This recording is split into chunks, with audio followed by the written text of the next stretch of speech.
My boyfriend ran a mass dating club, and every mask was him. If you think you've been lied to before, listen to this. Because my boyfriend didn't just cheat. He built a whole system, rules, privacy, fake identities, so he could date multiple women in the same city and make each of us believe we were with a different man. And I only figured it out because I noticed one tiny detail no mask could hide. A scar. On his thumb. Here's how I found out my boyfriend was running a mass dating club, and every mask was him. I'm 24, I live in a mid-sized city, and I met him at a rooftop bar during a friend's birthday. He was charming in that dangerous way, soft voice, steady eye contact, the kind of calm that makes you feel like the room got quieter when he looked at you. He introduced himself as Eli. Not his real name, by the way, but I didn't know that yet. Eli and I started dating fast. Too fast. He sent good morning texts like a routine, called at the same times each night, always knew exactly what to say when I hesitated. And he had this one thing he kept repeating early on. I'm really private. I don't like social media. I don't like pictures. At first I thought it was kind of refreshing. Then it became a rule. He never posted me. Never tagged me. Never took photos together. Never wanted me to take candid videos. If I tried, he'd laugh and pull me close like it was cute and say, "Come on, just be here with me." And I fell for it, because the relationship felt intense in all the right ways. He remembered my coffee order. He listened when I spoke. He seemed emotionally mature. But there were tiny cracks.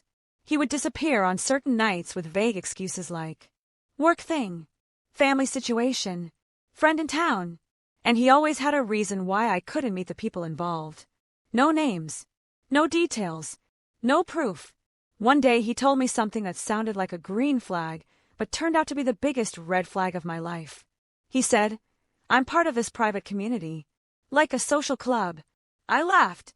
Like a secret society. He smiled like it was nothing. Not like that. It's just exclusive. People who value privacy. Then he added, they host events. It's kind of cool. What kind of events? I asked. And he said, masked dinners. Phone-free. No photos.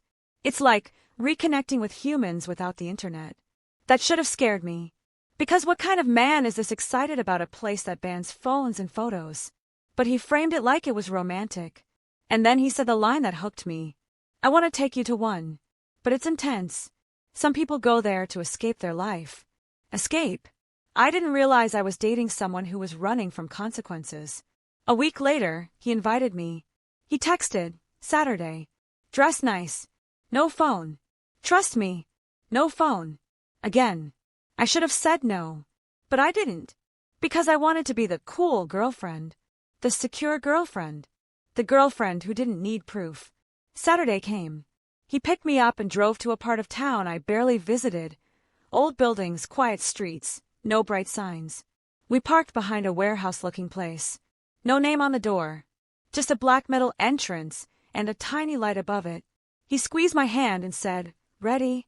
I laughed nervously. This feels illegal. He smiled. It's not. It's just private. Inside, there was a table with a woman in black clothes and gloves. She handed us 2 masks in a box. Simple, elegant, half-face masks. Then she pointed to a locked cabinet. Phones, she said. Eli turned and looked at me like he was testing my loyalty. I hesitated, and he whispered, It's fine. Everyone does it. So I placed my phone in the cabinet. The lock clicked, and instantly I felt vulnerable. Like I had handed over my only emergency exit. We walked into a dim room lit with warm amber lights. There were maybe 12 people. Some couples, some single women, some single men. All wearing masks. Everyone looked polished. Like money. Like curated. And the vibe wasn't romantic. It was hungry. That's the only word I can use. Hungry. A man in a suit stepped to the center and welcomed everyone. He called himself the host. He explained the rules. No phones. No real names. No photos. No leaving together unless both confirm at the desk. He said it like safety, but I noticed the real purpose immediately. Control. Because when people can't record, they can't prove. When people can't use names, they can't connect patterns. When people can't leave freely, They can't escape a scene. The host clapped once. Tonight is themed, he said. You're here to meet someone you've never met, and possibly someone you have. That line made everyone laugh. But my stomach dropped, because something in my gut whispered, this place is built for cheating. We sat at a table with another couple. Eli was relaxed. Too relaxed. Like he'd done this before. Halfway through dinner, the host announced a switch. You'll rotate partners for one conversation, he said. Eli squeezed my hand under the table. It's harmless, he whispered. Just talking. I didn't love it, but I wanted to prove I wasn't jealous. So I agreed. A masked man sat across from me. Tall, confident, with a deeper voice than Eli. He introduced himself as Noah. We talked for a few minutes. He asked me weirdly specific questions. Not what do you do, but what's your biggest insecurity in relationships? What do you forgive too easily? What do you pretend doesn't bother you? It felt less like flirting and more like an interview. Then he said something that made the room tilt. He said, do you ever feel like you're dating a performance? I froze. Because yes. Because Eli always felt like he was acting correct, not being real. I tried to laugh it off. Maybe sometimes. Noah leaned in. People come here because they can be someone else, he said. Or because they already are someone else. My mouth went dry. Then the host clapped again and announced the end of the rotation. Noah stood up, and as he turned away, I noticed his hand. His right thumb. It had a small pale scar across the knuckle. A scar shaped like a tiny crescent. I stared, because I had seen that scar before. On Eli. I had watched Eli cut his thumb months earlier opening a glass jar. I remembered cleaning it, wrapping it, kissing it like a stupid romantic movie. The same scar. On a different man. My chest tightened. I looked around, suddenly hyper-aware. Masks everywhere. Different voices. Different body language. But hands. Hands don't lie. I watched Eli across the room, laughing with a masked woman in a red dress. He lifted his drink, and when his sleeve shifted, I saw his thumb. The crescent scar. My brain started screaming. I told myself, no. That's impossible. Lots of people have scars. But I couldn't let it go. After dinner, the host announced a private lounge, a softer lit room where people could mingle. Eli approached me like nothing happened. You okay? He asked. I forced a smile. Yeah, just overwhelmed. He kissed my forehead. You're doing great. Like I was passing a test. Like he was grading me. He led me into the lounge. And that's when the real horror hit. I heard a woman giggle behind me and say, Eli, you're here. Eli's body stiffened for half a second. So fast he thought no one noticed. But I noticed. Because when you're in love, you learn someone's micro-movements without meaning to. Eli turned smoothly. Hey, he said casually. The woman in the red dress stepped closer. She touched his arm like she had a right to. Like she'd done it before. Then she looked at me. Oh, she said, smiling politely. Is this your friend? Friend. My throat burned. Eli laughed lightly. Yeah, friend. Friend. I stood there with a mask on my face, feeling like the dumbest person alive. He called me his friend, at a private club, while another woman was flirting with him like she was his girlfriend. And the worst part, he didn't look guilty. He looked practiced. He played the moment like it was choreography. I needed air, so I walked toward the desk where the phones were locked. The woman in gloves watched me. Leaving? She asked. I nodded. I need my phone. She shook her head. Phones are returned at the end. I felt heat rise in my throat. I'm leaving now. She didn't argue. She just pressed a button. And a man, big, quiet, appeared from the side like security. My blood turned cold, because suddenly it wasn't a social club. It was a controlled environment. Then Eli appeared beside me like he teleported. Hey, he whispered, smiling too wide. Don't do that. Do what? I whispered back. Make a scene, he said. I stared at him. Why would I make a scene? I said slowly. Unless you've got something to hide. His smile didn't move. You're tired. Let's just finish the night. Finish the night. Like he wanted me to endure it. Like the goal was to get through without disrupting his system. I swallowed and nodded. Not because I was okay. Because I decided something. I wasn't leaving until I understood everything. So I stayed, and I watched. I watched Eli move between people like he belonged to everyone. He spoke to one woman with soft tenderness, to another with teasing confidence, to a third with a low voice that didn't sound like him at all. He adjusted his posture, his accent, even the way he laughed. He was not one person. He was a menu. That's when I noticed the host watching him. Not like a stranger, like a partner. And suddenly I realized the truth. Eli wasn't just attending. Eli was involved. He was part of the machine. Then the host stepped onto a small platform and announced something that made my skin crawl. "Tonight," he said, "we welcome a familiar guest. Many of you know him under different names." Different names. The room laughed again. But I felt sick, because I finally understood. This place existed to let people cheat without consequences. And my boyfriend was one of the best at it. Then came the moment that made me snap into clarity. The host announced a final pairing. "Choose one person," he said. "One conversation. One truth." Eli approached me and reached for my hand. "Let's do it," he said softly. And I looked down. At his thumb.